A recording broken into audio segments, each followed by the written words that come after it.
Hi, everyone. Welcome to another episode of Talking with Debi and Friends, the sister series to our weekly cooking show, Cooking with Debi and Friends, that we do right here in our kitchen every Sunday at 12 noon.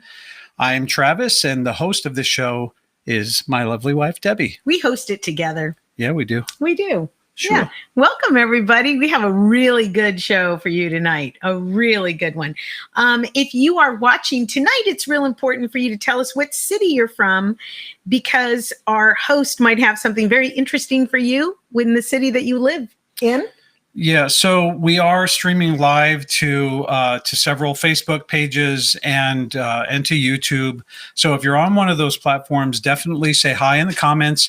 Our guest can see your comments, and so if you have a question about what we're talking about his movie, or about, like Debi said, geographical area where you're living in, we want to make sure that you do post there. Just say hi, click like, click share, so that we can let other people know about what we're doing. So we already have Rhea and Richard, who are both in Pittsburgh now, and Suzanne Denlinger and Jack, who are in Texas, Mike and Linda Bilbrey, who are in Branson, Missouri.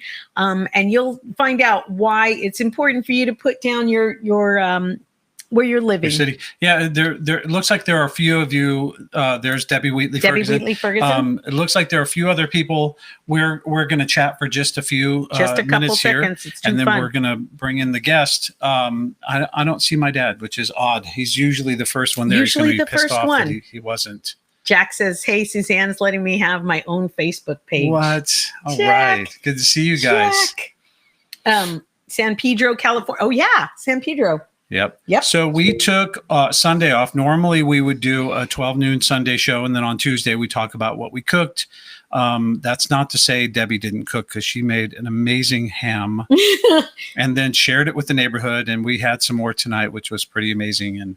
And so, yeah, what else did you cook on? I made a ham and a homemade carrot cake and vegetables and potatoes and gravy. And then, we shared with neighbors, and they shared with us, which is lovely. Yeah. And it was a nice Easter. I was a little sad in the morning, but I did okay the rest of the day. I'm just done with the pandemic. We're all there, where you just need a little, I don't know if you're the type like me that just needs to cry it out. And then Travis comes and hugs me, and then I feel better. And I'm like, all right. Yeah, she's a little done with the pandemic. We all are. But we all are. So it was a holiday, and it sort of, bothered her a little. Yep. And there's Debi Wheatley-Ferguson, like we said, from San Pedro, and Loretta Bowen. Hi, Loretta. But Loretta, you're from Upland, but where are you now, if you want to share where you are now? So Michael Shaw, hi, here to enjoy you chatting with Joel from Palm Springs. Hi, Michael. Welcome. Hey, we're so happy to have you. So, so I made Easter dinner. Big deal. Let's get to the show, because it's such a good show. Yeah. It's going to be a great show. There he is. Hey, Dad. So, in this podcast, we love to bring you people, and a lot of funny people, to the show that have other things that they're interested. For example, Lonzo Bowden with Black Lives Matter. Jesus Trejo came and talked to us about caring for his elderly parents. Dana Eagle talked about overcoming depression and cancer. Ken Garr writes a blog called The Sober Husband. We had an end of life planner join us. So we really love getting into some people that have very interesting things about them. And as a comedian, as a gig worker, when our work shut down, what are we going to do? Well, there was a number of us that said, all right, life gave me lemons. I'm going to make some lemonade, and I'm going to have a lemonade stand. And a lot of people, if I can add, because I've always been the husband that all Debi's friends come to for tech advice or web stuff or graphic design. These are people who were suddenly taking control of their brand, taking control of their comedy, their careers, in ways that they never had been before, because they simply had to, in order to connect with people. And if I can say something to what Debi said, about the multi-dimensions of these people, we knew, because in green rooms and in comedy clubs, and when we hang out with comedians and actors and stuff, we know that they've got really deep, very multi-layered personalities and things that make them so unique that the general public watching would never know. You see a comedian walk out from stage left or stage right, they get up there, they tell their jokes, they make you laugh, you're drinking, you're having a good time, they leave, and you never learn anything else about them unless you really start following that person. And so that's sort of what this guy is here, and beyond anything I've ever known. I don't even know how this guy, I don't think he sleeps. I'm pretty sure he's a robot. No. I'm really sure that he's a robot. We had RJ join and Joe Casas. Nice to see you guys. Hi, RJ. Hi, Joe Casas. So this guy is really, really multidimensional. I wanted to add that because that's really what the foundation of this podcast was, is to bring people in that really were way beyond just the stage persona. Right. And we always knew that this guy was talented, but we didn't realize how brave, courageous, and innovative he is. And let's get to the interview because I think he is amazing. We tonight have my friend and your friend, Joel Bryant, an actor, a comedian, and a filmmaker, and now a documentarian. Yeah, he is. Whose work is now in the Smithsonian, thanks to this documentary. And he was born and raised in Albuquerque, New Mexico, but has called Los Angeles home for 20 years. He's a Pepperdine Theater graduate in both their theater and telecommunications program. He's been a host, an MC, a headliner. He's one of the funniest, wittiest guys I know. What else can we say about Joel? Well, he's a robot. He's a clone. Yeah, he works a lot. He's not a human being. I'm telling you guys. BG's there and Paula. Hi, guys. Oh, good. Hi, Paula. You're going to really like let's bring him in and let him tell everyone. He announces roller derby. What a small world. He announces roller derby. He's in the Orange County Fair pie eating. He's a pie eating champion. See, okay. And all these photos on his social media of him eating greasy fried food. He's not a person. Yeah. All right, let's bring him in. You ready? Yes, please welcome everybody, our dear friend, the very talented Joel Bryant. Yay. Thank you. I can listen. Keep going with the intro. It's way better than me. Oh my gosh. just do 45 minutes of intro. That was amazing. Oh my gosh. I miss you so much. I know. I miss you guys too. It's so good to see you like in person. I mean, it's virtual, but it's so nice. I know. Yeah. We have so much fun in person too when we see each other. I remember you had just gotten back from New Mexico and you brought me chilies. Mm-hmm. Oh, those were so good. Because you cooked with them. I knew how much you like. Obviously, you cook. Obviously. And when you have Hatch, New Mexico chilies. Yes. You only get it one place in Hatch, New Mexico. Yeah. And it's, it makes everything so much better. Yeah. Well, I love working with you and I miss you so much. And I tell a lot of people, I told Joe before he came on that I miss them, but I really mean it with you. Oh, you know what? I'm going to come over there right now. Get over here, Joel. I know. I miss you all. So the first question we love to ask people is we just want to check in. How are you doing with the whole COVID situation? Good. I mean, I don't how good. I've managed, I suppose. I just kind of bounced around. I was living on the road for so long that I kind of bounced around. So I wasn't one of those, which obviously we'll get into. I didn't have to like hunker down somewhere and stay in a place, So it was, I still kept moving a little bit and I kept it semi-exciting. But, at some point you're just like, when are we done with this? Like, are we going to, like you want it to get back to normal, but even after what's normal anymore, so I don't know. I think I've just come to accept it. I'm very Buddhist about it. Like, it's happening and that's what it is. So you work within the rules. What a unique time in history. Yeah. Yeah. Unfortunately, but definitely unique. Because when you read history, you wonder, I wonder how those people did during the Depression or, you wonder out loud about people in their course of history and we're living in it. Sorry, Travis. No, that's okay. I'm just going to adjust this microphone a little. Of course. History's going to. Oh, go ahead. No, history is going to be like, how'd you guys do it? And we're like, well, we had Netflix and Zoom and and wine and Grubhub. Like it wasn't as tough as like the plague of 1918 or whatever. Not even close. We had some accessibility to things, but but just mentally. I mean, mentally, it's something I think you constantly have to kind of check in with yourself, and it wears on me like anybody else. It's brutal, it's brutal, but I don't know. Do you miss the stage? Yeah. I mean, my whole career was live events. Like all the things you mentioned, acting was theater mostly. MCing and hosting was live events, live sporting events. Comedy was comedy. Yeah, it was all live events. And I've done a couple Zoom things here and there, but it's not the same. Not the same at all. Yeah. And I know go ahead. Oh, No.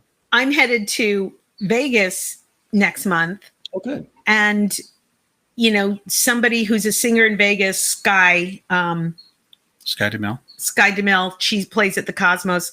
And she asked me, are you excited? And it's the first person who ever asked me if I was excited to get back on stage. And I don't know if I am. It's a little nerve-wracking. It's like, I don't know. What do you make? What are the jokes? You know what I mean? Do they want to hear about the pandemic? Do they want to hear about COVID? Are they ready to laugh? Do they want to forget it? Yeah. And I mean, you have to mention it, but what jokes haven't already been done? Like everybody knows you don't wear pants on Zoom and there's the tropes. Yeah. I don't know. I mean, your act is definitely, your act could still play, but you can't just go up there and not mention it. Yeah. You know? And then I'm used to having people right in the front row to play with and talk with. And now the front row is going to be 25 feet away. Oh, they're in a ballroom. Yeah, so it's not the same club. Not right. the same. The energy, right? The energy. Yeah. I emceed events this year for the Super Bowl because I do Super Bowl every year. So they actually had live stuff in Tampa. So I went out there to MC live for the first time in like a year. And I was there with like 4 other MCs. And it was very like NFL protocol, very distance and everything else. But after, we had like 10-hour days. You'd go on for an hour, off for an hour. Halfway through the first day, we were exhausted because our throats just weren't used to talking so much. Like we literally, our throats like are muscularly, we're tired. We're like, this is a muscle that we haven't worked in like a year. Yeah. So you did get tired. Yeah, I went on the road, to San Diego to visit customers last week for 3 days. Drove down and drove back because I'm not staying in hotels still. But man, I was like getting in and out of a car all day long, going in, talking to people all day long. I literally said 2 words all weekend because I used up all my words on Wednesday, Thursday, Friday. Yeah. I was done. And I'm walking, 10,000 steps a day and talking at the same time because I do easily 1,000 to 2,000 steps on stage in high heels talking. Yeah. So I need to build all that up again. So you're back in training. babe. Yeah. I'm this close to retirement, damn it. Well, speaking of training, can I ask you, I'm going to show this for the people. Oh. Look at you guys. Joel. Just look at this. Why are you so dirty? Stud. Why was he covered in mud? Yeah, he said last week. No. Was it last week? Are you training still? Yeah, a little bit, but it's hard because the first picture was from the Camp Pendleton mud run. So I got obsessed with obstacle course races. Dirty. Yeah. So I started doing probably 6-7 years ago. I started doing like Spartan races, and I got obsessed with obstacle course races because I love it. It's just like being a gorilla out there and climbing and running all sorts of things, which I loved. I just for me it was like my exercise escape, and then that also canceled like over the past year and a half. So I haven't been able to do any of those races. So that was absolute. So I can't wait for those to get back and just get all like dirty and like very very Neanderthal, just to like run around in mud and climb ropes and throw, you throw a spear at one point. But I loved it. That was my obsession. I'd probably do an obstacle course every 2-3 weeks, something like that. Wow. And the second picture, that was from the Athens Marathon when I ran a marathon in Athens, Greece. What? That was the original marathon path from Marathon, Greece, and you end in Athens in a big Panathenaic stadium. Like you're just running in the original path where the guy ran originally and died at the end of it, and you ran that. And that was my 5th and last marathon. I was like, once you run the marathon path, like what am I going to do? Where do you go from there? Yeah, what am I going to run Chicago now? Yeah, no. Well, since we've been talking, we got a couple more people that came on and they said nothing beats Hatch green chili. Yes. That Hatch chilies can probably cure COVID, if truth be told. Paula Gilman from Vegas says we have to talk about COVID on stage. Teresa Rohr Kirkgraber, Dr. Teresa, we like to talk to her. She's a real doctor. She's like my smartest friend. And she said she's from Georgia, and you have some footage of Georgia. I do. In your documentary. So let's start talking about this documentary. Well, before we do, why don't I show the trailer so that you guys can sort of let's show the trailer. Just a little bit of the feel for what this is about. So I'll play that now. All right, we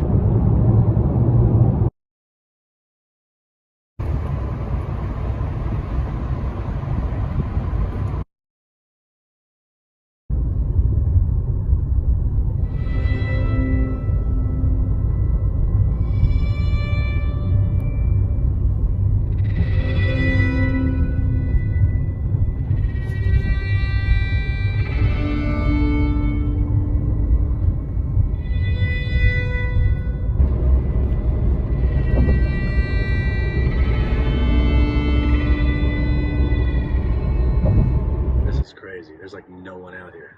Look at the gas station. It's completely empty. I mean, it is a ghost town. I'm just kidding. It's West Texas.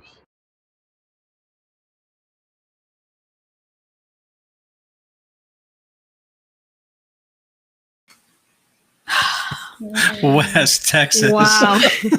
West Texas dig. We have been telling our audiences about your movie, and several of them have seen it already and wrote to us. Amazing. Yeah, it's riveting, it's gripping, and I apologize for cornering you on our food show. I answered the phone and you're on there. I'm like, can you come on our podcast? I wasn't going to say no. I mean, I would never say no to you all, but especially when everybody else is listening, you can't say no to that. Yeah, Yeah. Stuck. So, oh my gosh. First of all, I think this was one of the most brave things I've seen an artist do. Pack everything up and risk your health because nobody knew what was going on there. Dude, at that time, I wouldn't even let her touch me. Yeah, it was. We were terrified. Yeah. Everyone. That was in March. March 17th, you started. March 17th, I started. Let's ask you, what made you decide to pack up your entire car? I mean, there was not 1 inch that didn't have something in it. Well, yeah. And drive. I could see driving to the pier. Let's go see what's going on at the pier. Or Vegas, maybe. Vegas. Yeah. Well, I mean, a couple things. First of all, I want to emphasize that I did do it and I mentioned in the documentary, like I did it as safely as possible. So I don't want people to think, and that was my big thing as I was doing it. I didn't want people to think I was exploiting it or anything else, or I was being unsafe. You know, I was very much by myself most of the time, and that was the time too where they didn't have half of it. I'm not even wearing a mask. Because masks weren't a thing then. Like you weren't supposed to wear masks. Yeah. Because they were like, don't buy masks because the healthcare workers. So you see like slowly I get a mask. But back then, like I was gargling salt water every day because the CDC was like gargle salt water. So I do a whole bit about safety in there. So I want to make sure like people know that because I don't want it to come off as exploitative. But so the backstory, I was living on the road for like 2 years. I was just busy. So I was busy doing so much traveling and busy traveling that I moved out of my place in LA. And I just was, you know, if I go do a show, like a weekend of shows, stand-up shows or like a play or whatever, they always house you. And I was getting so busy. I was never in LA and I love traveling. So I was like, what if I just traveled instead of lived in an apartment? And so I was on the road for like 2 years, just going gig to gig. And it was just great. And so when this came up, when this started, my car was already like that. Like it was already like it was my house. Like if I was, you know, if I had like a week off between gigs, I would just drive somewhere. I'd be like, I've never been to North Dakota. I just go to North Dakota. So my car was always kind of packed with like the way I arrange it in the film. Like there's my office, there's my clothes, there's my da-da-da. Your kitchen. My kitchen. Yeah. Everything very organized. My game center. And most people would have got a van. I was like, no, Ford Fiesta. That should be fun. Oh, Ford Fiesta. Because he's all about the challenge, right? I was so close Yeah. to buying a van so many times, and then when this hit, I was like, "That would be a good time to That have would a have been van. good to stretch out a little. It would have been nice." Yeah. So I was doing at the time in March, I think March, probably 13th, 12th, 13th. I was doing a show. Actually, Michael Shaw, who runs Desert Performance in Palm Springs, I was doing a show there, and I had that play lined up. And then right after that, I was going to New York to do another play. And then over the summer, I had corporate gigs and stand-up gigs and everything else. And, and I was seeing a girl in Europe at the time and all this kind of stuff. Like there was so many, like I was just kind of doing all this stuff. And then when the pandemic hits, Gosh. we had like 2 days of rehearsal. And then they're like, okay, let's just take the next 2 days off because this is kind of serious. And then the weekend came and they're like, okay, well, next week we'll start rehearsals again. And Sunday night, the phone call was just like, we're not doing the show. And then I called the play in New York. They're like, we're not doing the show. And I started calling up some of the gigs, the clubs, like we're closed down. So all of a sudden the calendar and some events company, I do a lot of events for like Feet First events, their calendar emptied within 3 days for the next 6 months. So literally I was sitting in Palm Springs. I was just like, can I just have a day to pack up this casita that y'all rented me? And so I took a day to pack it up, and I lost job, career, potentially. My grounding, my roots, my housing, like all of it in like a couple of days.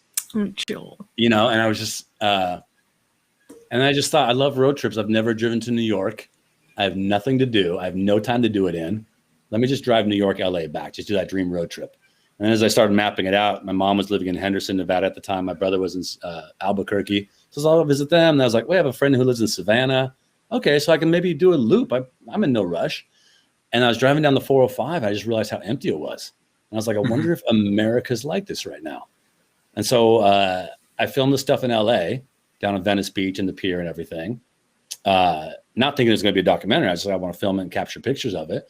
And then I went to go visit my mom in Vegas, and Vegas was dark. And I was like, this is the thing. So then I started mapping out the cities to go to on the trip. So then it kind of just. Well, that's interesting that you really didn't start out. Some of that footage didn't start out to make a documentary like this. But I could see why you would do it in that order. You're like, wow, this is weird. I'm going to shoot some footage. Yeah. And then it ended up being very riveting all the way through. In fact, Jack, our friend Jack here says the scene in New York looked as if you'd just come out of a bunker after a nuclear blast, afraid to even breathe, riveting. It really was from start to finish. And go ahead, Joel. Well, I was going to say, like with the New York stuff, like at times at certain cities at that time with the social media and the news, like New York, from if you listen to the news, it's, so sensationalized. I literally thought like when you get out, there's like a cloud of COVID in the city. Like I was legitimately scared to get out of my car in New York. But I was like, I came here, let me just roll down the window and take some pictures. So it was like, I really, there were some cities where I was just like, this is, I don't know, you don't know what the truth is at that point. Yeah. Let's back up for just a second here. I feel like this is also journalism at its best because there's nobody to bounce the story off of. You really are man on the street. Look at this. Check out this sign. You're man on the street. You are reporting. There's nobody giving you any kind of information. So it's journalism at its base truth. Yeah. So you started, the first place we saw you go was the pier, and it was empty. What was that like? It was weird. I drove down there and I kind of filmed it thinking, I wonder if I'm going to do something with it, but I didn't really have big plans because it's just all of it was done on my phone, audio and everything. So there's some bad audio on it, but I didn't think it was going to, I didn't have like a lab mic and the whole thing. It was just me, and I didn't want to have a crew because that's during a pandemic. You don't want to be around people. So I just started filming it thinking this is something, I'm capturing something. And just walking down to the pier and just not seeing the Ferris wheel going, not hearing the scream. Even in March. And then just walking down the beach, and the beach is empty. And then you're walking down Venice Beach, and there's like, that's when it really hit me, because I was just like, there's no one on, there's a couple stores open, and there were a couple like buskers, but they're not making any money. Nobody's there. Yeah. I mean, everybody was like, okay, restaurants and everything else, it's pretty obvious, and airlines. But when you think about like the guy who plays guitar on Venice Beach and makes, $50 a day on tips, what's he doing? So it was a little it was shocking because I didn't expect it to be that empty when I walked down there. Yeah. And then what they don't understand from back east or the Midwest, even in March, even if it's cold out there, that beach is completely packed. Yeah. The pier, the bike path, all those shops. It is a circus out there. And to see that while we're at home watching the map, getting, all the little cases popping up and the numbers going up, and to see that that's what everywhere else was, that's footage we weren't seeing because some of the newscasters weren't out doing what you were doing. Right. We were all inside watching you.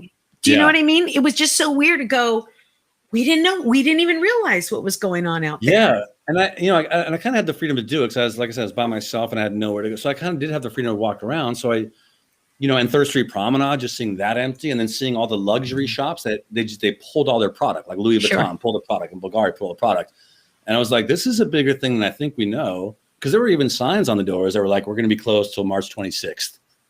And I was like, oh, like looking back, it's like, because that back then is like everything's going to close for 2 weeks, then we're back open again. Right. Yeah. But yeah, I did want to kind of, and I appreciate that, journalistic reference, because I did want to just go and film and shoot what was going on. Like I didn't want to have an agenda, nothing political. I didn't want to be taking side. You know what I mean? I've had people comment about it and they comment some kind of like wild conspiracy theories. I was like, this is just literally a picture of what was going on. No commentary. Yeah. And I think, some people said you should have done like VO or done like a recap. I was like, no, this is a moment of time. Because since then you're influenced politically and by the news and everything else, you would have kind of a point of view. So this was literally just, I wonder what it looks like. Let me just film it. So I'm going to show a couple of stills. Here's what he's talking about at the pier. So this is the pier. And those of you that have been here, that it just bustles with people. Yeah. Like just to stand in the street and take a picture is insane. That's right. Yeah.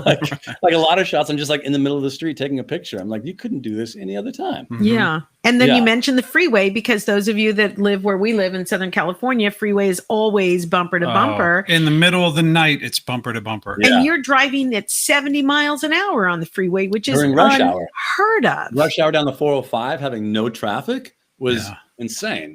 Yeah. So how long did it take you to get to, I think the next major city you went to was Las Vegas? Las Vegas. Yeah. So I went so I did like a day in LA, and then I just went to Vegas to go stay with my mom. And I was like, I wonder what the strip looks like. And just driving down the strip, no traffic on the strip. Vegas was probably one of the top 3 most eerie, probably sad cities. Because when people aren't staying in the rooms, it's dark. I have that in my notes here when I watched the documentary that, you're used to seeing all those hotels lit up. Right. Yeah. And I get that it's a big deal to turn off all the lights in Vegas. It's a big, big deal. And you have to leave some on legally. But, oh my gosh. Not just the signs, though, the windows of where the people would be. Yeah, all the windows were dark. Yeah. I mean, it just looked like just dark building after dark building after dark building. And to see that in Vegas, and and you've been to Vegas, I love Vegas. It's just so so stimulating. Do you have a picture of Vegas? I showed the Mirage. Yeah, the Mirage. And then I think that's Fremont. Is that Fremont? No, that's not. That's New York. Sorry, I jumped New York. I do have a Fremont. Yeah, because I love Fremont. I had to go down there. Love Fremont. Blocked out. And just to be in Vegas and hearing it quiet is on a Friday night. On a Friday night. During March Madness, which Madness was supposed to be March Madness, and yet canceled. And it was, Vegas made me sad, because you just realized how much that affected everybody in Vegas. I mean, the amount of jobs that were lost because of it. And I know a lot of the casinos stepped up and took care of their workers during, which was nice. But Vegas was eerie. It creeped me out, to be honest with you. And some of those pictures are blurry just because I didn't want to stop on the strip, because there was cops in front of every casino. So they would, and barricades and gates and barricades. So like a lot of the pictures are very blurry, because I was just on to drive and take a picture and just keep going. So all of my photos would have just been blurry, because I would have been too afraid to get out. We have some comments from people who, somebody who lives in Vegas, Paula Gelman, who said, yes, super sad. And she wrote, we are coming back. Because Vegas is strong. Vegas strong. I've been there. I've been there since, and Paula, Vegas is doing pretty good now. Yeah, Vegas is coming back. Is it? Okay. It's still a ways from, but it's just even going there now. I went there a couple months ago, it's still not quite there, but you know, Vegas is resilient. Vegas is, you know, it's a resilient city. You'll never kill that town. And there's good people there. There's really good people. For like you sure. said, people stepped up, and there were food banks, and there were all kinds of people that helped the casino workers. And I know I have a very kind boss out there who kept us all solvent. Yeah. You know, but you think of like even the live shows, like Cirque du Soleil went bankrupt. You know, Cirque du Soleil. What? Yeah, I think they declared bankruptcy, if I'm not mistaken, because they weren't doing shows around the world, and the amount of people they employ. Oh, there's so many around people. the world. You're right. You know, like worldwide, Cirque du Soleil collapsed, and you know, and a lot of the live performers, you know, they can't even open up because if they say, okay, we can open up this showroom, but if we open it at 50% capacity, we're not making any money. Right. You know what I mean? So a lot of the performances are going to take a while to get back. So again, I have a very kind boss who is willing to make that sacrifice so that people can work. I've heard a lot of bosses in Vegas stepped up. I talked to a few dealers and stuff out there, and they're like, we were, you know. Yeah. And we have a friend who came on the show a couple weeks ago, Ian Ward, for those of you that remember, who's a Vegas performer. He was actually in Rock of Ages in LA. At the Bourbon Room. At the Bourbon Room, and he worked with Nick Cordero, the actor who died of COVID. Yeah. So we got to see one of his last performances before he had COVID and passed away, unfortunately. Right. But Ian went on and moved to Vegas, and he said the small rooms, the supper clubs, are doing really well. Right. You know, which is what Vegas always was to me. Yeah. You know, so, you know, if you're going to Vegas, you know, don't ask for the free tickets. Tip out amazingly for your drinks. Tip too much. Tip too much. You know, go to the small venues and support the small venues. You know, because David Copperfield is going to be fine. He's fine. Yeah, he's doing okay. He's doing fine. But no, I 100% say that. Like, support. I think what the pandemic did is kind of simplify a lot of people's lives as well. You know what I mean? And it's kind of in that metaphor of like the small venues are the ones to support because the big gauche people don't have the money or the time to do the bigger things. I think the pandemic simplified a lot for a lot of people. Like it really made you zero in on your values and what you care about. I don't know. Is that too much of a stretch from talking about small venue performances? No. Yeah. But I mean, to your point, you know, if you support like the mom and pop stuff, you know, the mom and pop independent restaurants and the retailers and the performance venues, then that's kind of taken to like a big old school, like you said, like old school Vegas, you know, as opposed to, you know, going and spending, you know, $500 to see Lance Burton, who's going to be fine. He's going to be fine. It's going to be fine. And we're all about supporting your local businesses, small businesses, support artists. You know, we are artists. So we want to make sure that everyone thinks that when they go out there and starts buying their tickets. That's and Joel right. Bryant when he's out there. Hit that tip button right down there. We don't. Yeah, we've never asked for tips. But I'll tell you guys this: if you now that we're mentioning below every video on Facebook and YouTube, you can click a link to watch the full-length video of Empty America, the full-length documentary. And all of Joel's contact information. Just while we're talking about it, please go to where he is on YouTube and subscribe, Facebook and Instagram. Please support him, and you can click those links right in the description below this video. So, thank you. Of course. So, I have a question. So, we're going from LA to Vegas. Right.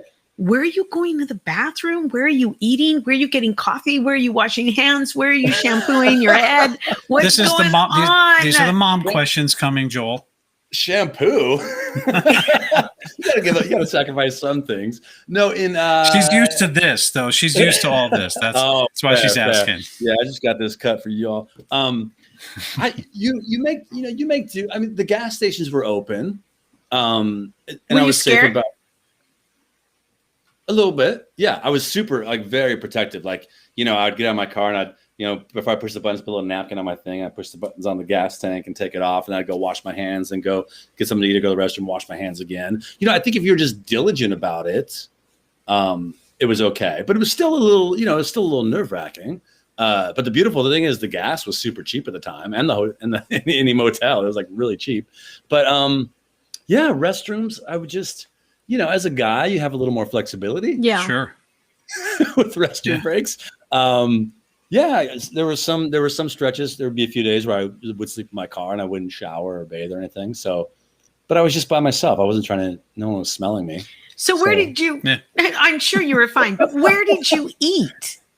Mostly gas stations. So gas stations were still open as far as like their snack bars, and some of them, especially on the road, will have like a Jack in the Box or a Subway attached. Were those open? Right.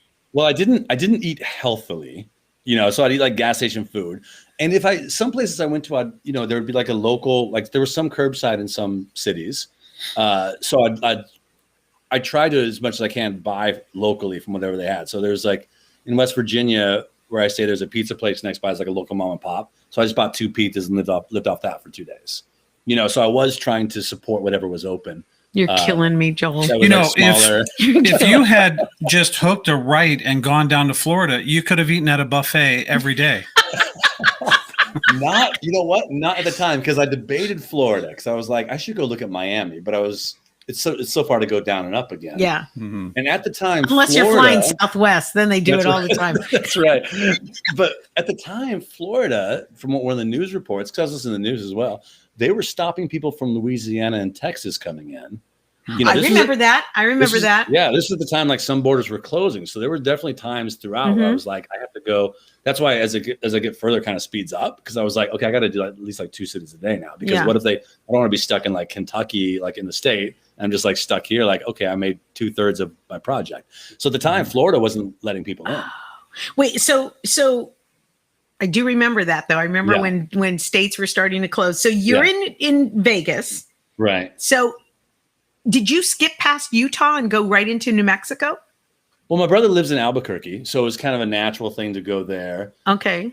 And Utah, I couldn't think of where to go in Utah. Why would you? There was definitely, Utah's beautiful, but if I go to Moab, I'll be like, Moab's crazy. No one has a context for how empty Moab would be. You know what I mean? They'd be like, wow, there's where are all the bikes? So I tried to. It's like that's Utah Mormon stuff, Mormon stuff. There's some more Mormon stuff. Yeah, Joshua tree.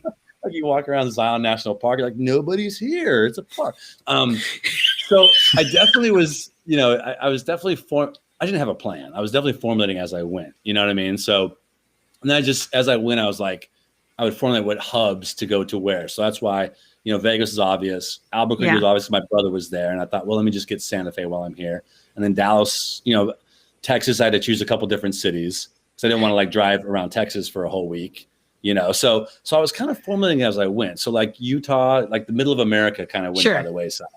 Because, Can we talk about Texas? Because we have quite a few people watching that are in Texas. Oh, yeah. So Texas where did you go in Texas?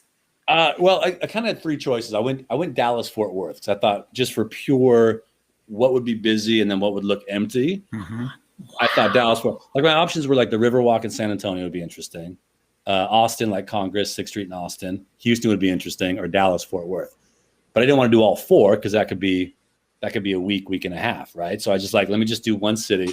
And so I chose Dallas, Fort Worth because I just thought, okay, A, it's a hub, and B, I have a friend who lives there, so maybe I can call them up and stay there. And so he said, yeah, of course you can stay here. So I went down to the Fort Worth stockyards and stuff like that. And then when I was done, I called him. He goes, yeah, my wife said no.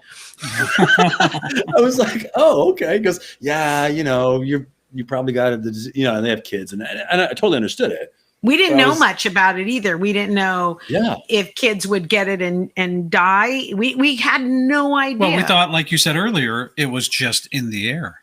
Yeah, there was no context for anything. So he told his wife, and his wife got mad, and they said, yeah, you can't stay here. So I just kept driving into Arkansas. So I just drove all the way through. So Dallas, Fort Worth was kind of the stopover just because I didn't want to, it just kind of made sense as a through line. I definitely want to get down to Bourbon Street. So I could see how you wouldn't be able to make a plan, how you would kind of have to plan that as you go. Because of the nature of like what's going to be open, how do I get through, or borders that close. And where were you getting your news? Radio. I'd flip around the radio every once in a while, and then I'd flip on my phone and go to Twitter or whatever else. So you're getting filtered news. So it was really hard. It was really hard to believe what was really going on, just because you're getting all sorts of different news sources. I was just kind of playing it as safe as I could. But yeah, you really had and also part of it was I just thought this was going to be such a short amount of time. Like, it was only supposed to be 2 weeks, maybe 3 weeks. It was supposed to be done by Easter. Yeah. I was like, well, if I'm going to do the whole country, I better like blaze through. So I had to make some choices, I'd like, make choice, like one city in Texas. Okay, move on. One city here. So I was kind of under the clock, And were you still no mask, no gloves, just a lot of hand washing and social distancing at that point? Up through probably Savannah or beyond. Then they kind of zeroed in on the big three: the hand washing, mask, social distancing, which we know now. We have a viewer from Georgia. That's logged on? What do you have to say about Georgia? Currently or then? I'm just joking. I do love Georgia. Georgia, I went to Savannah because I had a friend in Savannah who I hadn't seen for a while. And I love Savannah. I just thought Savannah's a big tourist spot, like the Riverwalk and everything. So if you go down to Savannah, because I thought Atlanta, but Atlanta's not really much of a hub. Atlanta's just a big city with a bunch of different spots. So I went down to Savannah, which is one of my favorite cities in the U.S., and just to see it empty was incredible. But that's where I got the footage of the porch concert. Oh, like I was Yes. at Savannah, and her neighbors were like, "Yeah, this guy's he's a local musician, hasn't worked, and he's just going to play music on his porch." And so he started playing these songs, and everybody kind of and everybody's like 6 feet apart, like everybody's kind of good. Mm-hmm. And then a guy across the street pulled out his sound system, like a whistle, and they did like an impromptu duet concert, like in the middle of the street. Like, it was amazing. So like that, like I put that in there because it's like people just innovated. Like people just like yourselves and like myself, creatives just have to create. You just have to do stuff, like you do a podcast and everything else. But I love Georgia. Yeah, it was it was my kind of bottom right part of the U.S. before I headed up north. Did you? There's a comment here, and this person doesn't want to get political, but she says, "I'm sure it was interesting to see the reaction of COVID in blue states versus red states." Do you want to comment on that? Here's why I don't want to like toot my own horn, but here's why I thought what I did was kind of interesting, because at the time, everybody was on the same page. Yes. Like, that was the last time everybody. It was before COVID got political. It was before it got monetized, anything else. At that time, for the most part, everyone was on the same page. And that's why I think it's kind of an interesting documentary. Is like, Georgia was empty, Texas was empty, New York was empty, Seattle was empty. You know what I mean? That's very nice, Jack. So that's why it was kind of interesting to see. That's why it's interesting to see, is because it was the only time during the whole pandemic, those 4 weeks, where everybody was like, we're all indoors. And then it started getting kind of divisive. Yeah.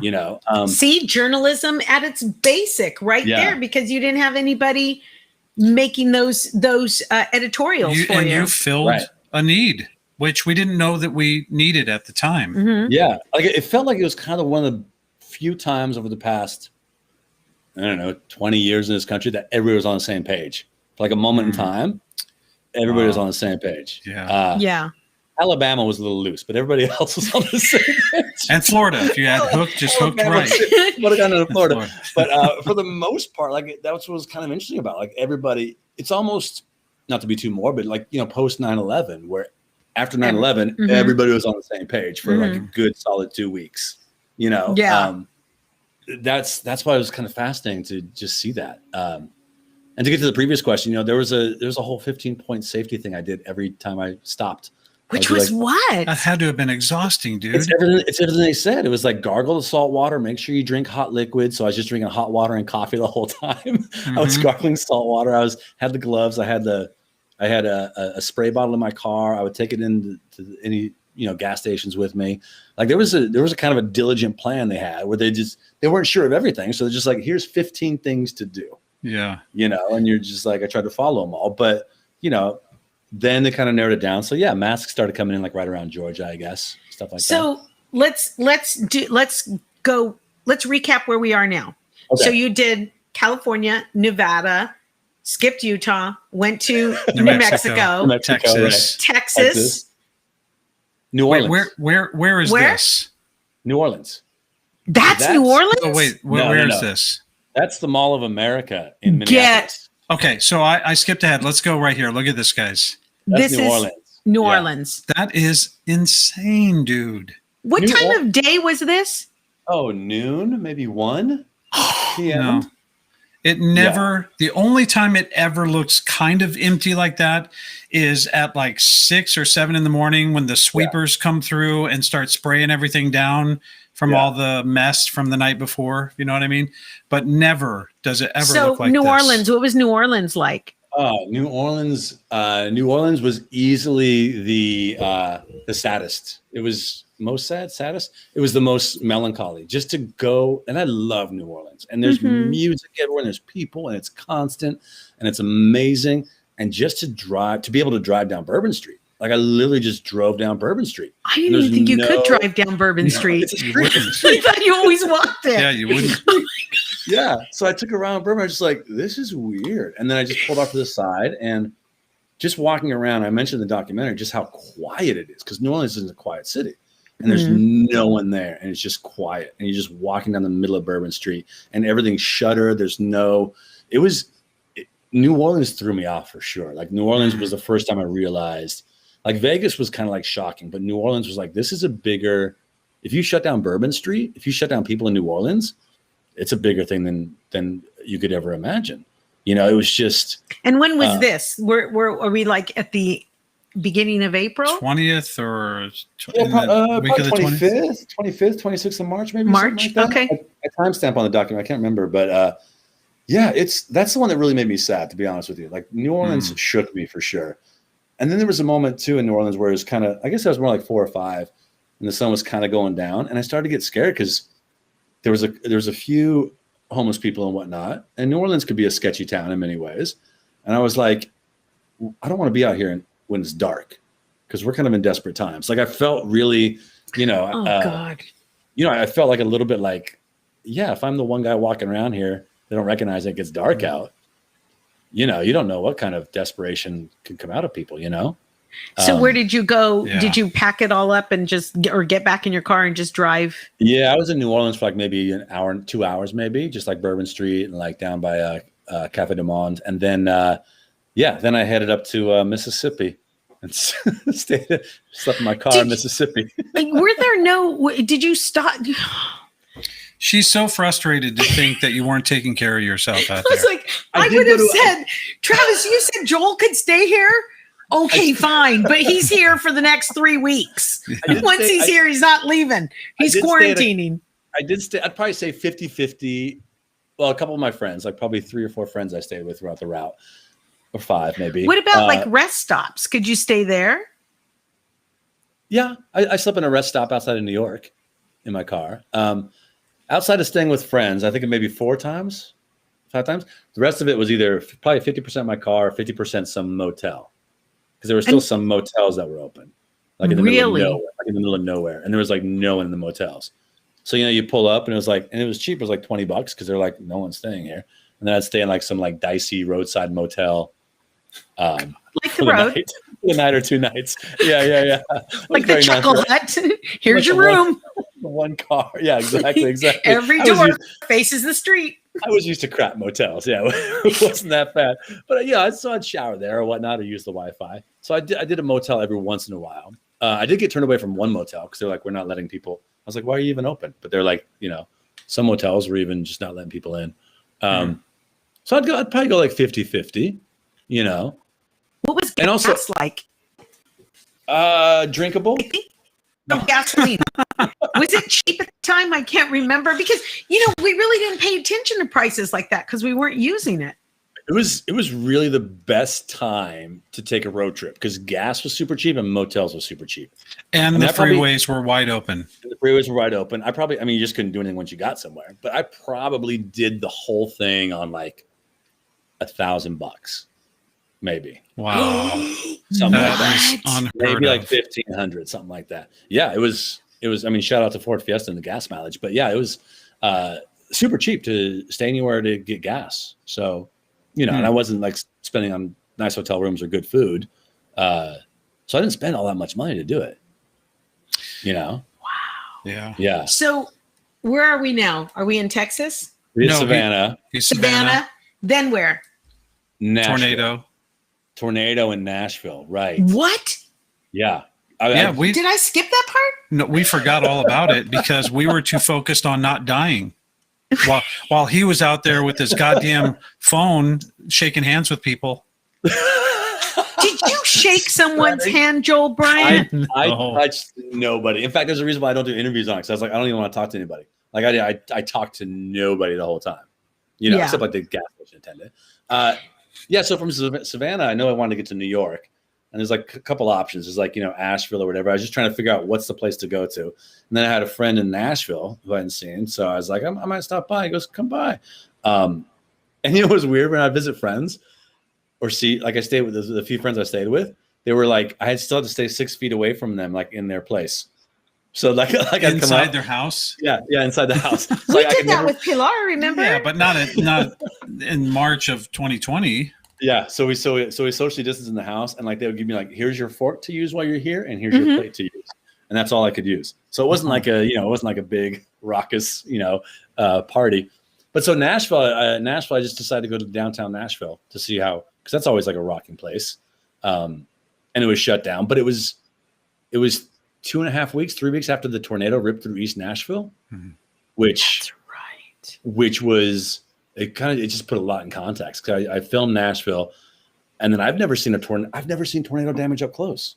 Like I've never driven through a tornado area, and it's news, scary. It is. Because one building will be. I did in Springfield, Missouri, and like there was, when you play a club and then there's like a row of hotels. Yeah. And so like a Hampton Inn and then, like all those similar hotels are next to each other. Yeah. And out of 4 of them, like one was standing, one was down, one was standing, one was completely down. And it was just, because they were right next to each other. It's frightening. And then you can almost like in East Nashville, you can almost follow the tornado path through the city. Like it didn't follow the roads. And so so I included that just for like the content as for the news of the time. Like this is what Nashville was dealing with, like COVID and a tornado just tore apart half of East Nashville. I hate to say I was lucky to get that at the time, but I just happened to be there and filmed it. Yeah, so that was pretty depressing too. This is the part of the trip where I started to get more depressed being on the road. What did you do when you got depressed? Did you pick up the phone and call someone or?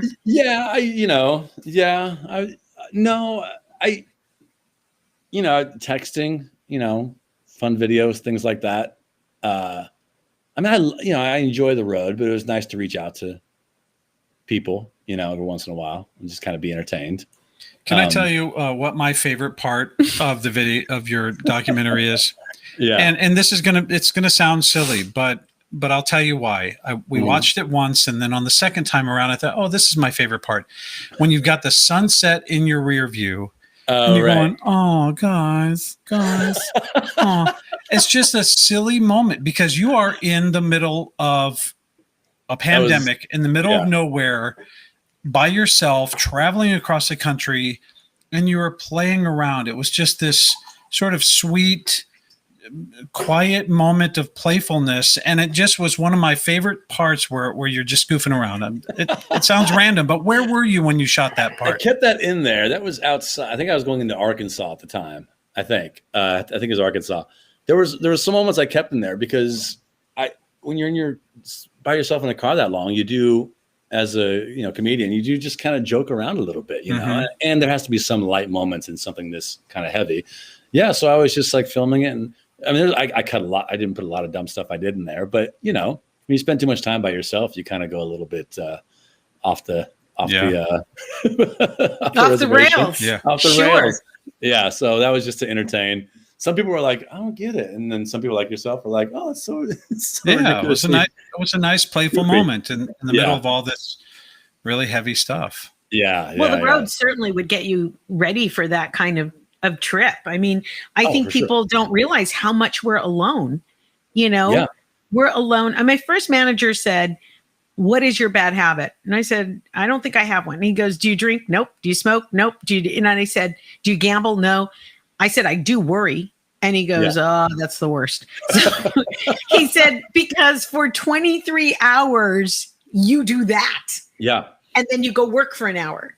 Yeah. And it's a very lonely business. People very lonely. I don't think people understand that they see you, like you said at the start, they see you for an hour on stage or whatever it is. And I mean, the world's yours and everybody's having a good time. But like you said, for the other 23 hours, for the most part, you're riding that buzz till the buzz falls off, and then you just got to pass the time till your next show. Right.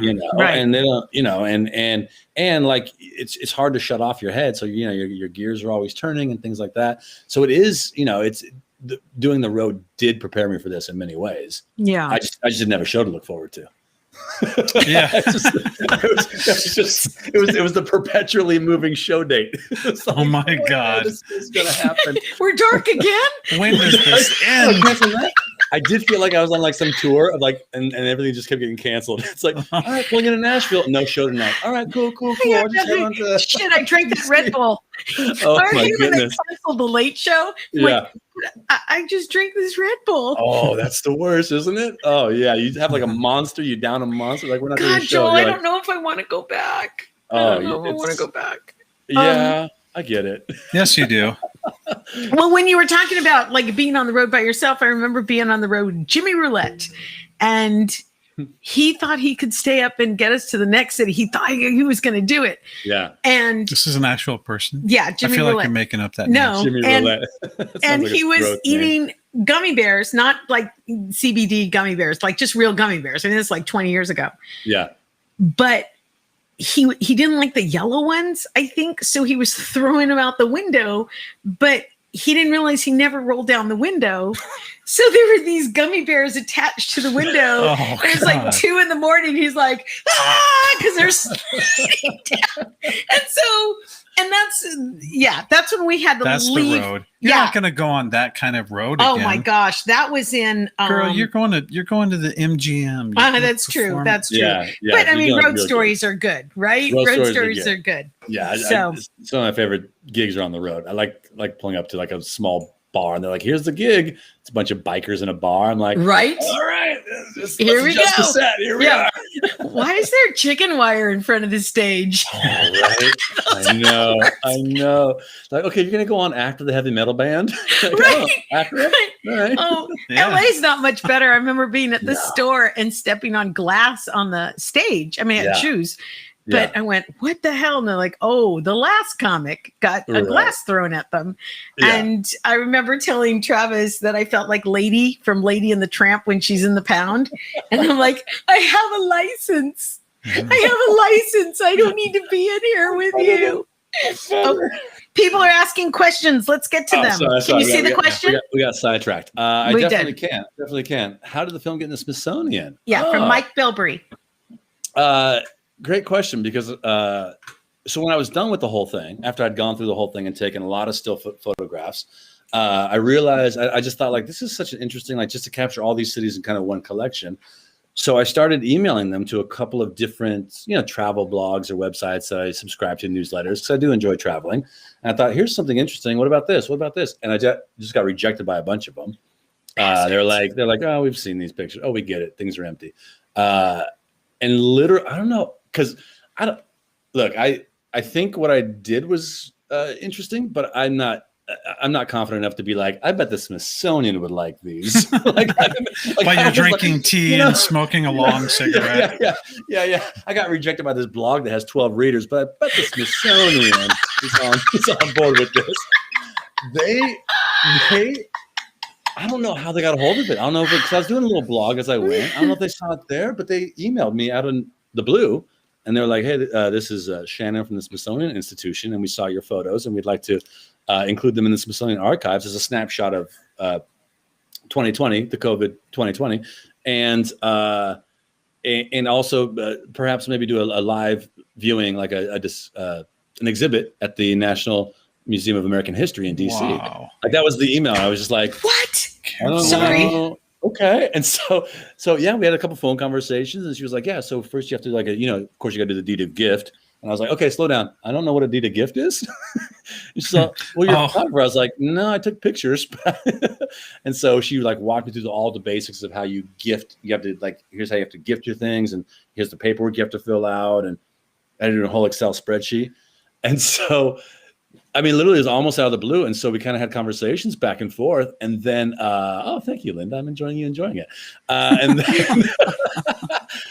then, so then I sent it. And then she goes, okay, so I saw some photos. How many did you take? I was like, I took a few hundred. She goes, just send them all and we'll choose what we like. So I sent her, like, I just Dropboxed all the photos I took. Data dump. Just a huge data dump. And she came back and she was like, okay, so here's the 134 we like. And I was like, wow. Okay. So she goes, so you have to catalog them all and write descriptions and do the thing. So it took me like a week and a half just to do all that.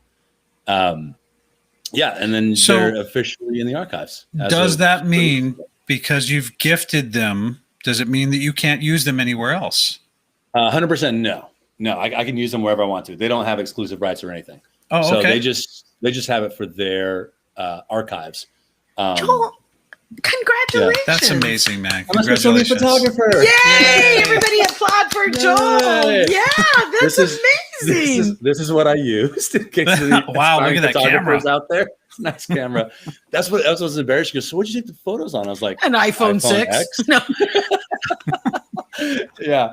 And then I'll be braggadocious. So they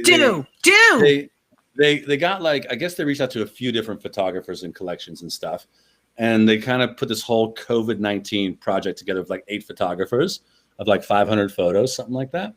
And I had 134 of the 500. Wow. I was like, oh, that's nice. Any of your favorites?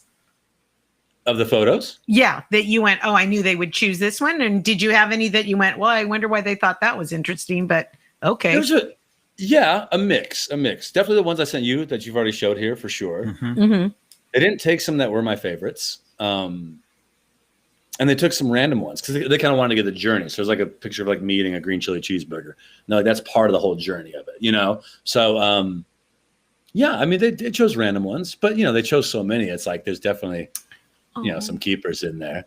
Oh, thanks, Mike. That's such a So, great Mike, comment. for Look those at of you everybody watching, applauding. How cool is that? on other, We have the best audience.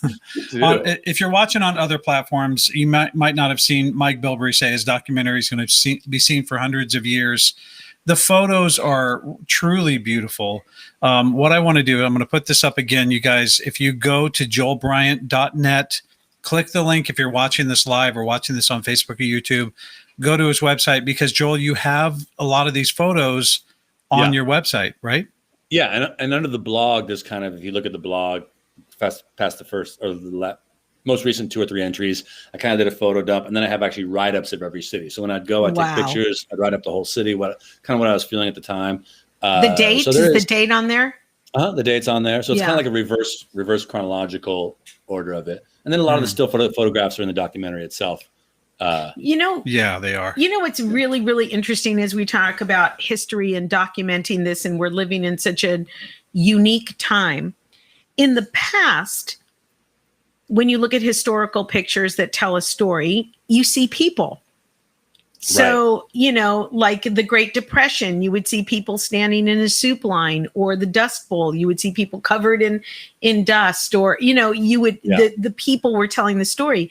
And in Empty America, it is empty. I mean, your photos are just stark. Creepy. And it's creepy. What about the sound? Did you miss sound when you would get off your car? Oh, it was I mean, you would, when I pulled into New York and you hear nothing and you see nobody on the streets of New York. We didn't even talk about New York. Like, there's New York. There's New York. I took a lap around Manhattan in 25 minutes. Like literally like Lincoln Tunnel, Times Square, all the way down. You drove? Yeah, in like 25 minutes. There was no traffic and it was just all green lights. I'm just like, I'm blazing down Fifth Avenue. And just, you know, to be in Times Square and just have no sound, no music. To hear someone yell Were there something. cabs? There was no cabs, right? I don't think there were cabs. Yeah, nobody could drive with anybody. Yeah, I mean, it was like delivery workers and garbage trucks. But like to hear someone yell on a few blocks over in New York and have it echo to you is insane. To be in Times Square and hear someone yell from like a few blocks over It was insane. It just looks Look so at that. creepy. It was, and in New York was probably one of the top 3 that really shook me, just to be in New York and just see it just empty. Like the streets were insane, you know? That's the one that really kind of scared me. I got a couple things going on here. One, Debbie Gross says, I'm going to make sure all my family, well, you can read these, right? I'm going to make sure all my family members and friends who are teachers know about this documentary. And Loretta said, love that he captured what we were feeling. We were wondering what was happening in other parts of the country while we were hunkered down. A great documentary. And Joe Casas, wow, amazing talent from my high school friend, Carrie Mueller. Carrie, yeah. Look, Carrie, thank you for joining us. About. She was the senior class president. So if that validates anything, there you go. There you go. What was Politico back in the day? What was your team? What was our mascot? Yeah. The Bears, the La Go Cueva Bears! Go obviously. Bears! State football champs, 1993. Go Bears! I have another question. You know what got me in Vegas, and you probably saw a lot of it, was signage. And can you make some comments about the signage? The one that got me in Vegas was your safety is our number one concern. Yes. And go ahead. I was just going to say you had you captured photographs of some signage that just was very impactful. It was, the signage was, I mean, Vegas, just to see those huge giant signs lit up with like messages of hope is so endearing.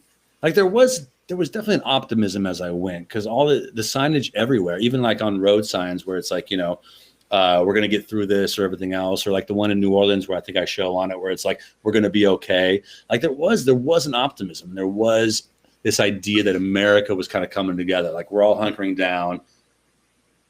The signs are out there to kind of remind you we're going to be okay. So there was optimism with, like, you know, when you just constantly read the signs that made it feel like, oh, this is going to be fine. We're going to be okay. Like literally mid-April, we'll be fine. Like it was so optimistic. But to see people take the time out to do, like in Vegas, change all the signs or to put hand-drawn signs or things like that, it was kind of heartening. Like it was, you know, you just thought like, okay, we have a chance. Like this is going to be okay. You know? Yeah. What was New York like at the time? Because that was our first hot point in the United States. I think New York at the time was the hot spot, and they had, I think it's back when the morgues were so crowded. They had the refrigerator trucks. Did you see that? No. And I didn't. And to be honest, like in places like that, I just didn't want to linger. Like I went there to get footage, but I didn't want to. You know, I wasn't working for, like, you know, CNN or something. I didn't want to be like a press guy. I didn't want to take any pictures of that kind of stuff. Like I don't want to go into a hospital and be like, all right, everybody, you know, let me get some shots of this. That just wasn't. We were seeing those photos anyway. We needed to see the footage and photos that you shot, because no one else was. I was trying to be as respectful as I could doing this, because I realized how deep I was into it and how bad it was, you know. And so I didn't want to like go in the middle. You know, I didn't want to take a picture of the refrigerator truck. That's, you know, you saw that everywhere. Like I don't want to sensationalize this. Literally, it was just like, this is what New York looks like when it's empty. Right. That was what I wanted to show. But were you aware, even though you didn't see those images, we were seeing them. Were you aware of the danger in New York and how? For sure. That's why, I mean, it took me probably 25 minutes to get out of my car in New York. Like when I pulled in, I sat in my car and had to psych myself up. Like I was that nerve wracked to get just even get out of my car and walk around. And, you know, and like a lot of the shots are from my car. Like I was nervous I closed my air vents on my car. I'm just like, but I closed the air vents just in case it blows in. Of course. Yeah. It was when I left New York, I was so happy. I was just like, I want to get out of New York. And then of course I was paranoid that I caught something. We all were. Were you taking your temperature? Were you? Yeah. I was taking temperature and everything else. You know, I was being diligent. You know, I was being safe and everything. I didn't want to. Did you have a plan? A plan for? If you got sick. Yeah, we all had a plan. You know, if you get sick, this is what I'm going to do. If I turn into a zombie, put me in the garage and feed me chickens, that sort of plan. Did you have one? No, I didn't have a plan for the whole thing. Did you have a plan? Like if I get sick, I would call. No, I didn't think about it. I didn't think about it. Yeah. Well, look, this guy, first of all, Elon Musk did a wonderful job. He's a robot. Remember, he didn't have to worry about that. I swim through mud for fun. I felt like I have a pretty good immune You system. guys, come on. There you go. Look at that. So, Joel. Truthfully, my main thing was like I didn't want to. My sickness I wasn't concerned about that. I didn't want to be spreading it anywhere. Sure. You know what I'm saying? So that was kind of my main thing. It's like as long as I stay clean into myself, I don't want to be that person. Yeah. Yeah. And when you got to Oregon, I think it was, if I'm not mistaken, I'm going to fast forward just because of the context. You started sniffling and you had some allergies. And the first thing I thought was, oh, shit. In Seattle. Yeah. And then a few minutes later, you said, it's just allergies. I was like, oh, okay. Right. Yeah. Like I was watching in real time or something. You're just like watching me decay into being sick with COVID. I know. No, it scared me. Yeah, when I was kind of sniffling and stuff, I was like, "Oh my goodness!" I started kind of getting a little bit scared about it. We got another question. Did you read it? Did you get tested on the road? Yeah. They didn't have it then. They didn't have. That's right. Where are we now? They didn't even have we in COVID April tests yet? then. The whole thing. My last shot was April 10th of last year. So this was, and that's what's weird because you have to put it in context of what it was. You couldn't get tested. The tests weren't even available then. You know what I mean? Like that's why there was all sorts of information. It's like, okay, take your temperature. Like it was still being developed. Like the whole idea of how do we do this? What do we do? Was still being developed. You know what I mean? I mean, this was back during the toilet paper rush of 2020. Like it was like early on in the pandemic. So you didn't have access to things like testing or anything like that. Yeah. Wow. Yeah. Yeah, but yeah, it's just so fascinating to because we've been through so much. Yeah, it's fascinating to go back in this little slice of time and look at it and go, "Oh yeah, the toilet paper thing." Right. Jesus Christ, the toilet paper thing. Yeah, I paid $40 for 3 rolls on Amazon. I remember. And that was last week. In the gas stations, do they have their toilet paper and paper towels like on lockdown? Yeah. Yeah, they did actually. Yeah, you couldn't. Some didn't have it, and some were just like, you can't buy it here and there, or you could like buy one roll or something like that. Yeah, I think that's why it kind of stands up to a degree, is because it was such a specific moment in time that since then we've been so manipulated, or your mind has changed, or we've been through so much since then. The BLM riots and the election, everything else. So much. It's hard to put it in context. The fires where we were. The fires. Like we had fires for a solid month. Right. There's been so much news since then that this was like pre-election, pre-BLM, pre-everything, pre-daily news conferences, like it was literally just when it started. So that's why that's why I didn't want to like do too much of like, I didn't want to make a statement with it. It was like really kind of like, this is what it looked like. That's all.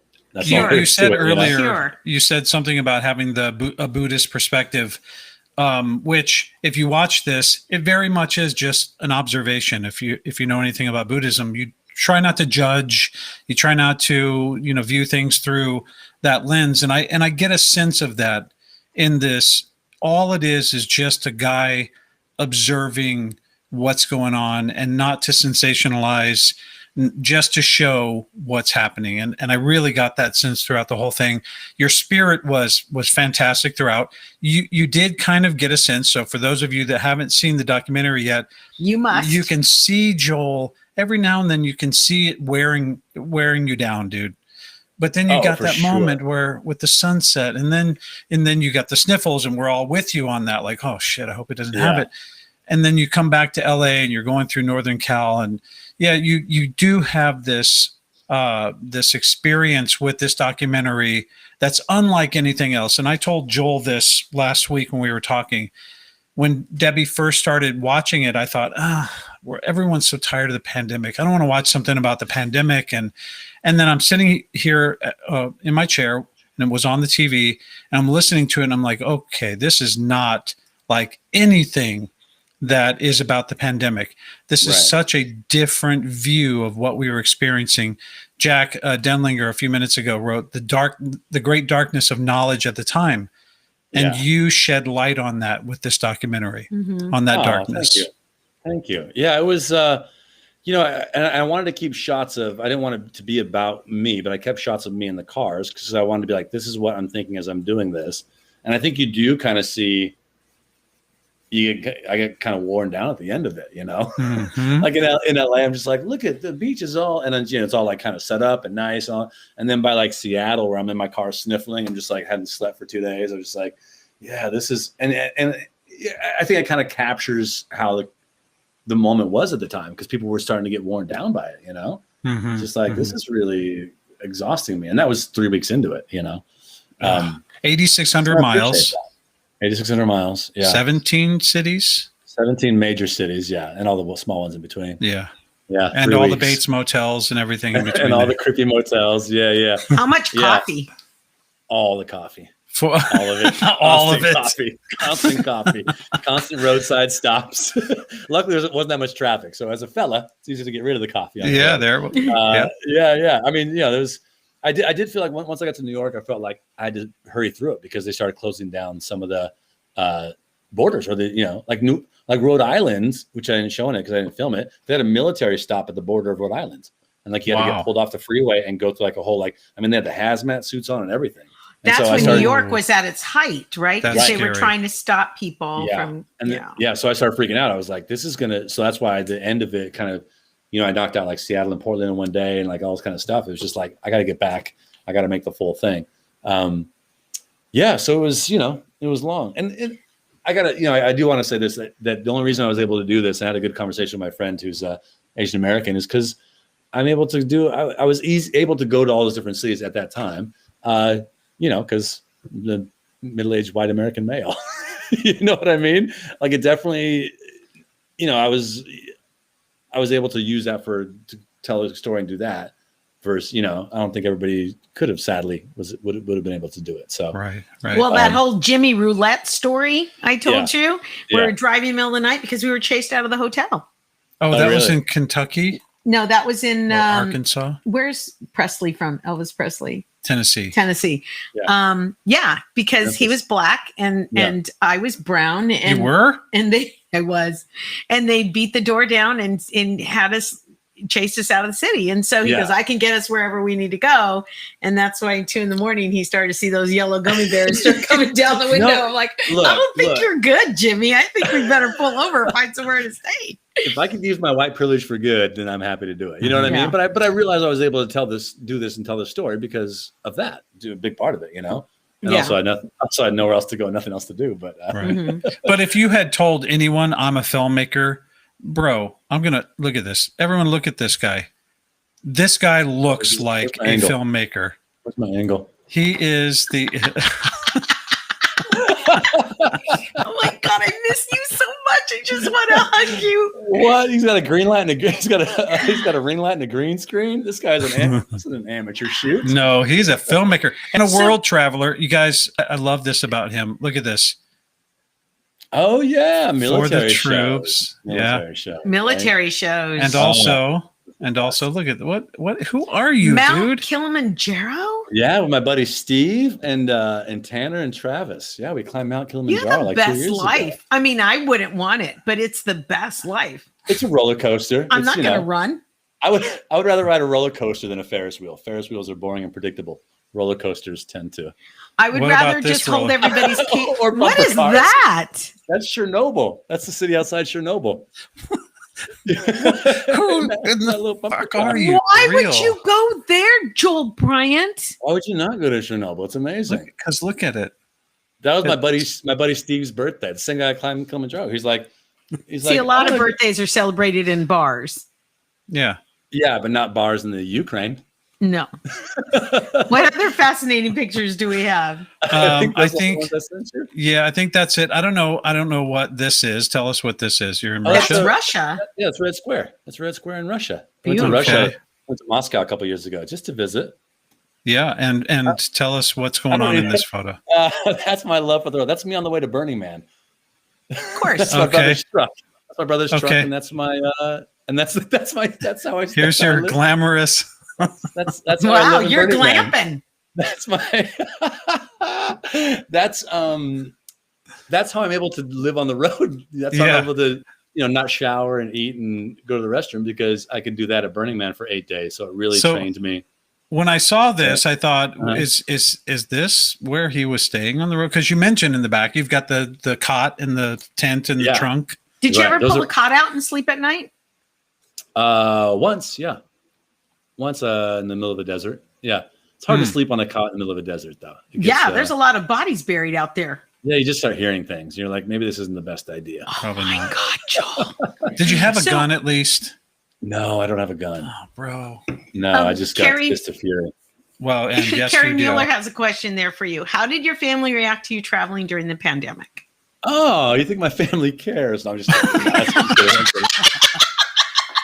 Look, my mom was happy to see me. She didn't care. She's like, oh, thanks for the visit. My mom was happy to see me, and she's gotten used to me making dumb decisions. So she wasn't bound. She wasn't bound to stop me. She's like, okay, you go do your fun road thing. What was the first thing you did when you got back? Like to back where? into it? I didn't have anywhere to go. Yeah, where did you go? To you where? Do you have somewhere? We have a guest to my room. Do you car want to come still? over? We've got some room. Unpack your car?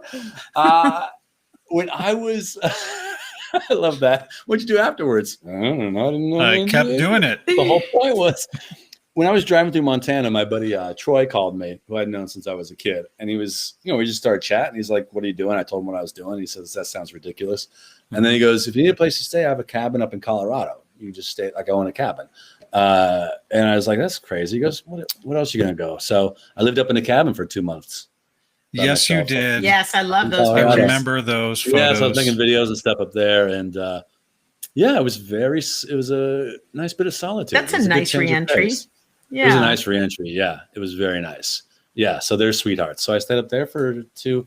I know my mom cares. Thank you, Linda. Linda said my mom cares.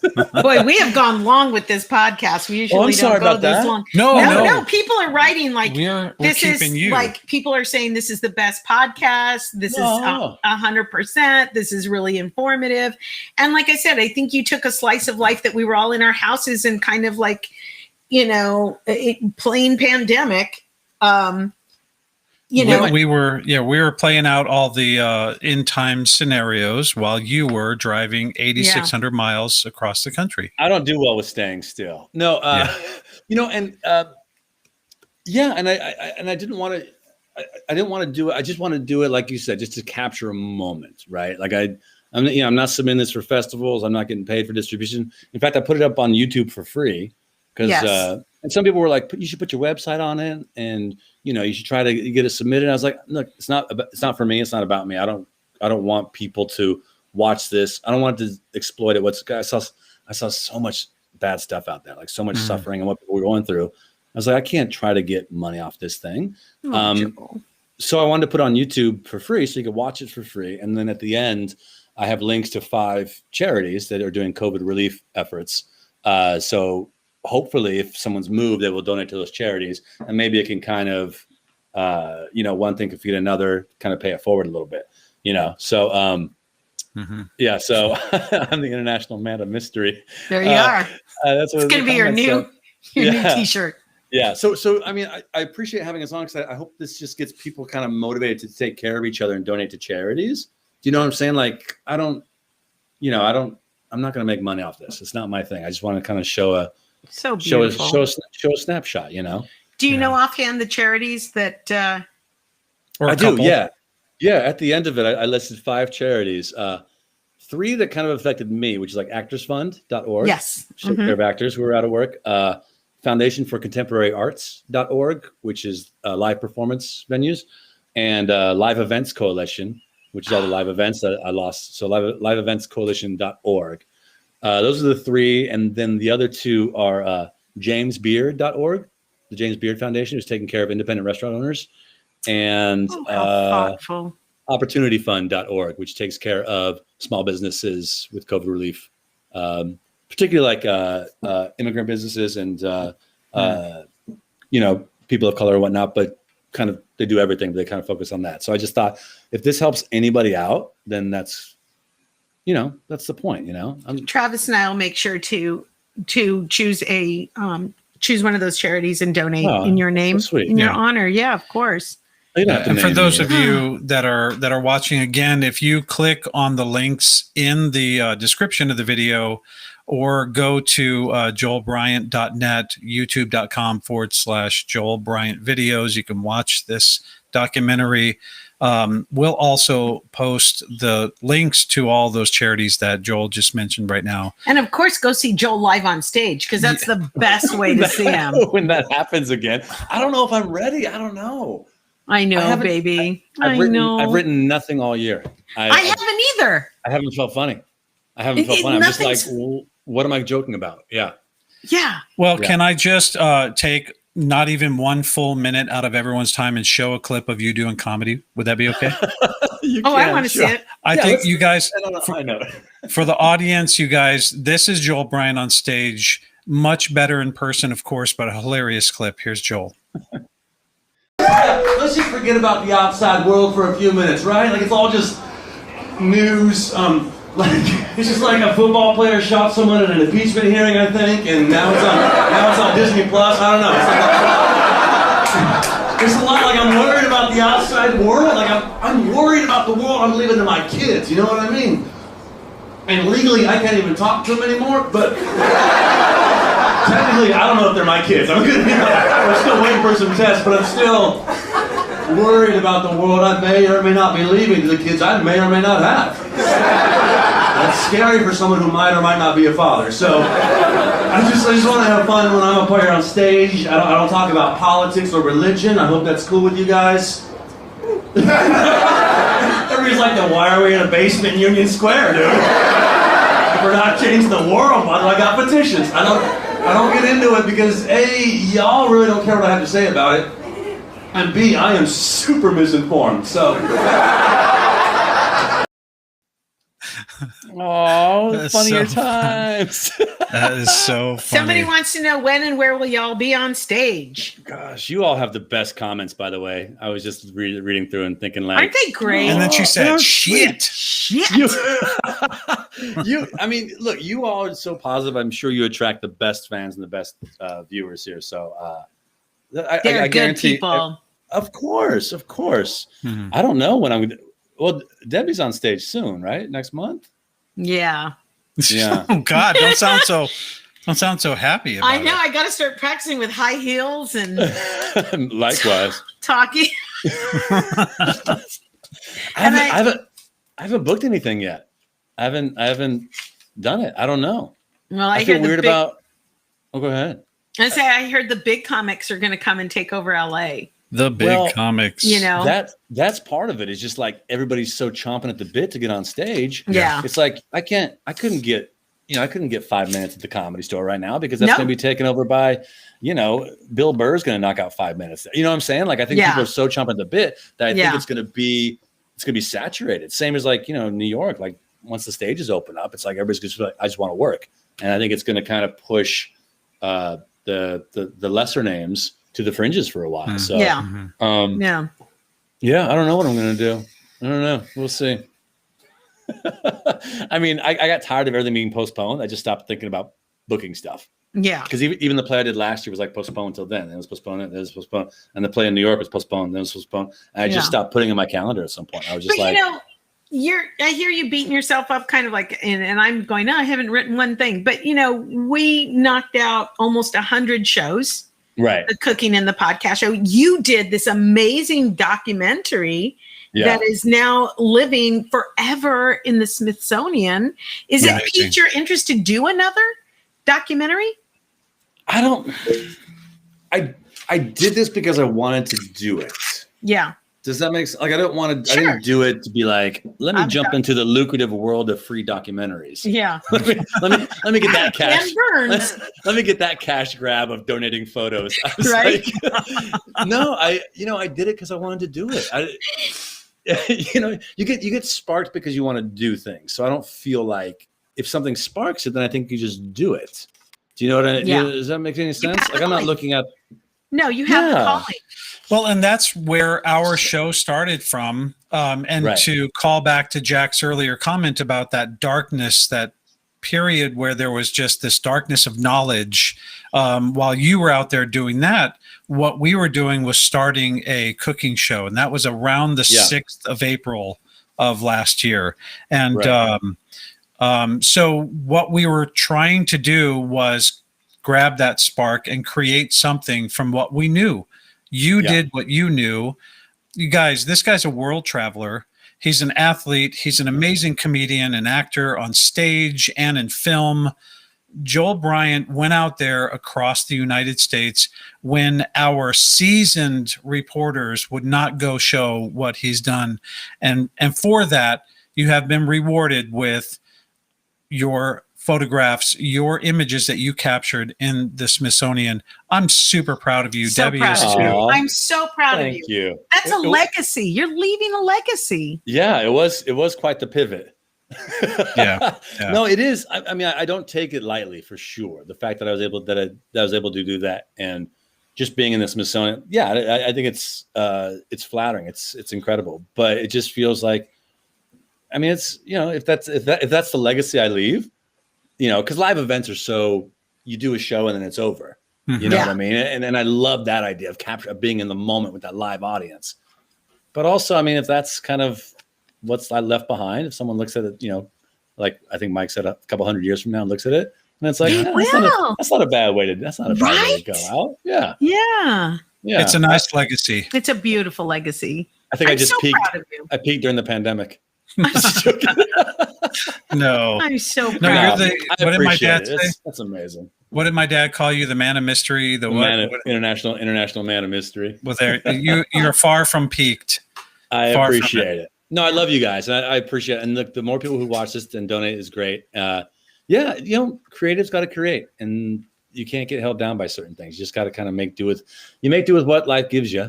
That's right. And sometimes you get more lemonade out of it, and sometimes you just get some squeezed lemons. But that's right. Yeah. You guys, please follow Joel. Go to his website. Go to YouTube. Subscribe on his YouTube channel. Watch the documentary for sure. Empty America. Watch it more than once. I think that we enjoyed it. We enjoyed it the second time around because you picked up other things, Yeah. Because the first time was so stark and riveting, and it didn't know what I was watching. Yeah. I was like, what's going to happen next? Yeah. And So I think the second time around it was even better. So please. And get yourself a bottle of the best hard alcohol that you can stomach. I think it's nice. It helps you through the latter half of it. Oh, Joel. But thank you so much. I appreciate it. And I do miss you all. And hopefully we could do this in person soon. That would be nice. We'll share a mic soon. Well, not share a mic. We'll probably go somewhere and you'll have your mic and I'll have my mic. And then we both will have mic condoms over it so that we don't get anything that the other comedian left behind. Well, but other than that, look, COVID's the least of my worries in most comedy clubs. Don't worry about that. If I got COVID at some clubs, I'd be like, got out of that one easy. Right. No food poisoning this week. No, you all are awesome. And thanks to everybody who watched and the commentator. Like this is so between the positive comments and you two, your two energy and what I did, it's just like we kind of turned a really crappy thing into something I think that's going to be kind of a positive legacy. So I think so too. We're all part of it. Right. Yeah. Creative's got to create. I love that. Yeah. Oh, for sure. Yeah. For sure. All right, Joel. Well, thank you so much for joining us. We really appreciate it. I thank you, especially because I kind of railroaded you into it. Picked up the phone during a cooking show. If any of you remember that, I'm like, hey, I don't even remember what I was making. I think it was French toast. And I'm like, so I'm going to go back to making this. But first, could you please be on our... Like I would have said no. Obviously, my schedule's packed, so luckily we were able to squeeze in an hour and a half interview here on a Tuesday because usually it's pretty full. Thank you so much. I appreciate y'all. I love you. Thank you, Joel. We love you too, man. Thank you, Joel. We love you. You take care. You too. Bye-bye. Take care, y'all. That was the best. I love that guy. I know we went over, but I don't think there was 1 ounce of fat in that interview. I think everything was just something incredibly informative, and he handled it with such levity and grace. Wasn't he good? Well, you know what I really like about Joel is that what you see is what you get. That guy is 100% authentic. Thoughtful. That's his spirit all the time, every time I've ever seen him. And we've seen him in some bad clubs, you know. So, Because I'm there. yeah, no. But no. he's the kind of guy that like, oh yeah, you cook. Would you be interested in some hatch chilies if I go to home? Thoughtful. Thoughtful. And then he brings me hatch chilies. Which is rare. Most comedians will lie to your face. So yeah, he was fantastic, wasn't he? Yeah. I really enjoyed this podcast. Thank you, Joel, and thank you to my family. I love you guys. Aw, We love you guys Thank too. you. And thank you guys for interacting and talking with Joel. The work that he did obviously was a labor of love. The charities that he mentioned at the very end, I'm scrolling back down, honey. The charities he mentioned at the very end, we encourage you guys to go donate to those charities. They're very worthy causes and organizations that support a lot of people. And that's all he's asking. Yes. Like this show. Oh, look at the CASAs. You can count on the CASAs to donate. Yeah. Like Oh, this show, nice. we don't ask for anything for us. We are blessed. We have more than what we need. We always have something to share. Joel has an amazing life. He's a world traveler. At some point, we want him to get some money and to sell a show. What'd you do? Hang on. She got rid of my screen. There we go. But in the meantime, he's such a wonderful spirit. He just is asking that you go and donate to these charities. So please do that. Watch the show on YouTube. That is Empty America, the full-length documentary. Find him, follow him on YouTube, his website, Instagram, Facebook, and and then when you get to a city where he is doing comedy, you've got to go see that guy do comedy, because if you think that clip was funny on stage, he's 100% funnier. Thank you, everybody, for joining us, and we'll see you on Sunday when we'll be cooking live, and we have a couple announcements that we will be making. What are we making for food? I don't know yet. Okay. I'm always worried about the food. I know you are. I'm getting so fat. I know you're not. Yes, I am. No, you're not. You know what? You're fluffy. Oh, shit. Bye, guys. Bye, everybody.